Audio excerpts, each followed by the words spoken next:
قرآن کریم کی سورہ رعد میں اللہ تعالیٰ واضح طور پر فرماتے ہیں کہ ہم نے ہر قوم کے اندر نبی اور ڈر سنانے والا بھیجا۔ پھر حدیث مبارکہ سے ہمیں پتہ چلتا ہے کہ پوری دنیا کی ہر ایک قوم اور ہر ایک جگہ انسانیت جہاں آباد تھی 1,24,000 پیغمبر بھیجے گئے، لیکن نام سے ذکر صرف اور صرف 25 پیغمبروں کا ہے، کیونکہ اگر ان سب کے نام، زندگی اور قوموں کے حالات بیان ہوتے تو یہ قرآن کریم ہدایت و عبرت کی کتاب کے بجائے تاریخ کی کتاب زیادہ معلوم ہوتی، اس لیے ان کا ذکر کرنا ضروری نہیں تھا۔ مگر آج ہندو مذہب کے ماننے والے لوگوں کا یہ دعویٰ ہے کہ ان کا ہندو مذہب مسلمانوں کی تاریخ سے بھی ہزاروں سال پرانا ہے، اور نہ ہی ہندوستان کی سرزمین پر کوئی نبی بھیجا گیا۔ ان کے پاس بھی قرآن مجید ہی کی طرح بھگوان کی طرف سے بھیجی ہوئی کتابیں ویداس کی صورت میں موجود ہیں، جس میں کسی بھی پیغمبر کا کوئی ذکر موجود نہیں، جبکہ سورۃ الانبیاء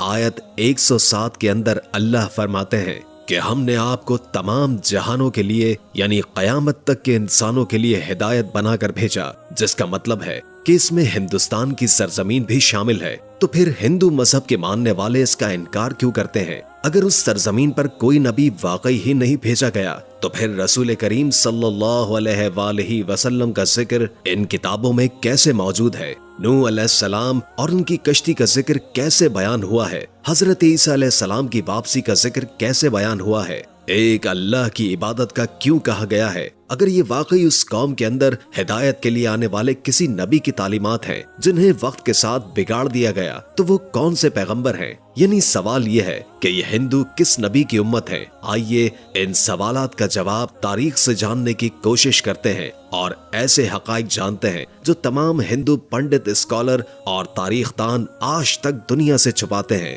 ہندو مذہب کے ماننے والوں کا یہ دعویٰ ہے کہ یہ دنیا کا سب سے قدیم ترین مذہب ہے، اتنا قدیم کہ جب اسلام یا مسلمان لفظ کا وجود تک ہی موجود نہیں تھا، جو کہ صحیح بھی ہے، کیونکہ کفر و شرک کی ابتدا اسی دن سے ہو گئی تھی جب حضرت آدم علیہ السلام کے بیٹے قابیل نے حابیل کو قتل کیا اور ان سے الگ ہو کر کفر و شرک کے اندر مبتلا ہو گیا۔ حضرت ابراہیم علیہ السلام کی قوم بھی بت پرست تھی۔ حضرت موسیٰ علیہ السلام کی قوم نے بھی ایک وقت پر سونے کے بچڑے کی عبادت شروع کر دی، یہاں تک کہ رسول اللہ صلی اللہ علیہ وآلہ وسلم کے اعلان نبوت سے قبل کعبے کے اندر 360 بت موجود تھے، جنہیں فتح مکہ کے وقت صحابہ کرام نے توڑ توڑ کر ٹکڑے ٹکڑے کر دیے، جس سے یہ معلوم ہوتا ہے کہ بت پرستی تو دنیا کے پہلے انسان حضرت آدم علیہ السلام کی نافرمان اولاد کے وقت سے آج تک موجود ہے، مگر اس کا تعلق کسی مذہب سے نہیں بلکہ گمراہی سے ہے جو کہ شیطان ان سے کرواتا رہا۔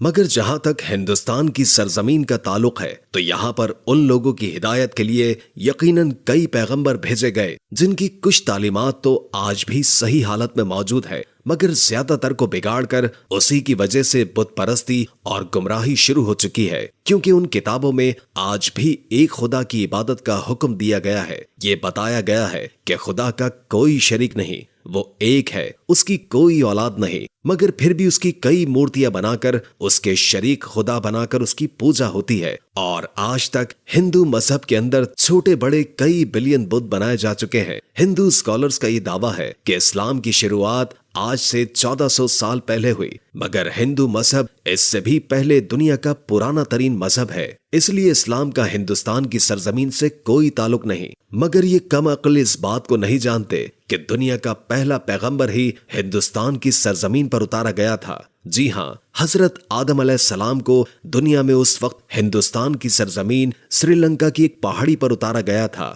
جہاں آج بھی ان کے قدم کا نشان موجود ہے، یعنی اس سرزمین پر پہلا ہی قدم ایک مسلمان اور پیغمبر نے رکھا، جس کا مطلب اسلام کی ابتدا عرب سے نہیں بلکہ ہندوستان سے ہوئی، کیونکہ مسلمان لفظ کا مطلب ہے اپنی خواہشوں کو رب کے حوالے کرنے والا، اس کا حکم ماننے والا انسان۔ حیرت انگیز طور پر لفظ آدم بھی سنسکرت زبان کا لفظ ہے، جو کہ ہندوستان کی سرزمین کی زبان ہے، نہ کہ عرب کی زبان، جس کا سنسکرت میں مطلب ہے پہلا، شروعاتی یا اوریجنل۔ اس لیے آدمی کا مطلب ہے آدم علیہ السلام کی اولاد، جنہیں قدیم سنسکرت کی کتابوں کے اندر سمبھوا منو کہہ کر پکارا گیا ہے۔ اگر ہندو کسی طرح سے ان کے وجود کا انکار کرنے کی کوشش کریں تو ایسا بالکل ناممکن ہے، کیونکہ ان کی مقدس کتاب رگ وید اور ویویش پرانا میں آدم علیہ السلام کی تخلیق، فرشتوں کا انہیں سجدہ کرنا، آدم علیہ السلام سے حضرت حوا علیہ السلام کی تخلیق،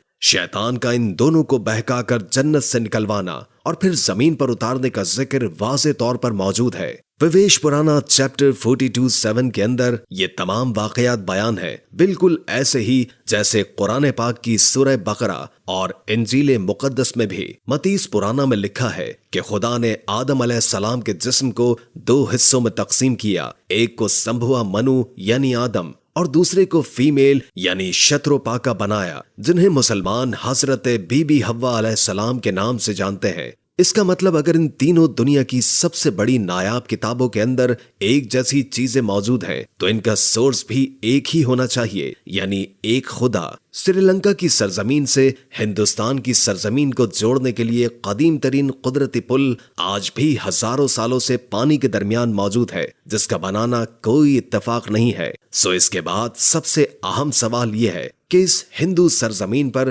جس پیغمبر کو بھیجا گیا ہوگا، کیا اس کے بارے میں ہمیں تاریخ میں کوئی شواہد یا ثبوت ملتے ہیں؟ سب سے پہلی بات یہ ہے کہ ہندو نام کا کوئی مذہب تاریخ کے اندر کہیں پر موجود ہی نہیں ہے، اور نہ ہی ہندو مذہبی کتابوں میں اور نہ ہی کوئی اور آسمانی کتاب مثلا تورات، زبور، انجیل کے اندر اس کا کوئی ذکر موجود ہے، بلکہ دریائے سندھ کے پاس رہنے والے، سندھو ندی کے قریب رہنے والے لوگ اپنے علاقے کی نسبت کی وجہ سے نام کو بگاڑ کر ہندو کہلائے جانے لگے، جبکہ اصل میں ان کا یہ مذہب سنسکرت زبان کے اندر ہندو نام سے نہیں، سناتن دھرم کے نام سے تاریخ میں موجود ہے، جس کا عربی میں مطلب ہے مذہب پر قائم رہنے والا، جس کا بالکل ایسا ہی مطلب قرآن کریم کی سورہ روم کے اندر بھی موجود ہے، جہاں پر اسلام کو ہمیشہ باقی رہنے والا دین کہا گیا ہے، یعنی سناتن دھرم کا مطلب بھی مذہب اسلام ہے۔ تاریخ کے حوالوں اور مضبوط دلائل سے یہ پتہ چلتا ہے کہ یہ وید کسی اور پیغمبر پر نہیں بلکہ آدم ثانی یعنی حضرت نوح علیہ السلام پر اتارے گئے، جس میں انہیں نوح کہا گیا ہے۔ ویدوں میں پیغمبر اور عظیم شخصیات کے لیے منو کا لفظ کہا گیا ہے، یعنی نوح علیہ السلام کو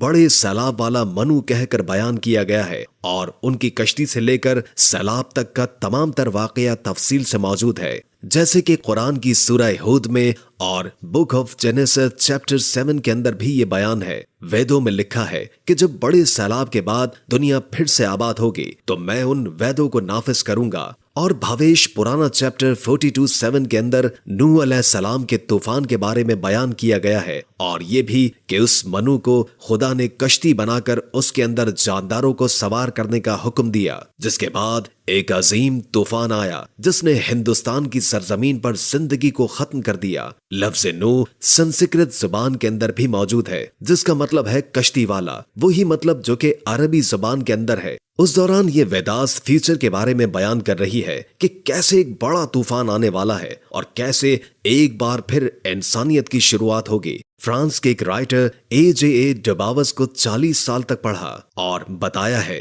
کہ طوفان نوح کے بعد ہندوستان کی سرزمین ایک صحرا کی طرح تھی جسے آباد کیا گیا، اور خود ویداس بھی بار بار نوح علیہ السلام کو مخاطب کر کے ان کے واقعات کو بیان کر رہی ہے، جس کا مطلب ہے کہ ہندوستان کی سرزمین اور نوح علیہ السلام کے درمیان ایک تعلق موجود ہے، اور طوفان نوح کے بعد جن ویداس کو نافذ کرنے کا بیان کیا گیا تھا وہ حضرت نوح علیہ السلام کی تعلیمات تھی، جو اس طوفان کے بعد ہندو سرزمین پر ان کے ایک بیٹے کی نسل سے آگے پھیلنا شروع ہوئی۔ اس کے بعد اس قوم نے گمراہ ہو کر بت پرستی کرنا شروع کر دی، کیونکہ تاریخ کے حوالوں سے ہمیں یہ پتہ چلتا ہے کہ نوح علیہ السلام کی قوم کے جیسے دیوی دیوتاؤں کی پوجا کرنے کا تصور دنیا میں کہیں اور موجود نہیں تھا۔ قرآن کریم میں نوح علیہ السلام کی قوم کو سابی کہا گیا ہے، جو کہ عراق کی سرزمین کو کہتے ہیں، جہاں پر صرف حضرت ابراہیم علیہ السلام پیدا ہوئے، جن کی قوم یہی مشرک تھی، جنہوں نے نوح علیہ السلام اور ان کے درمیان آنے والے تمام انبیاء کی تعلیمات کو یا تو بدل دیا تھا یا پھر بھلا دیا تھا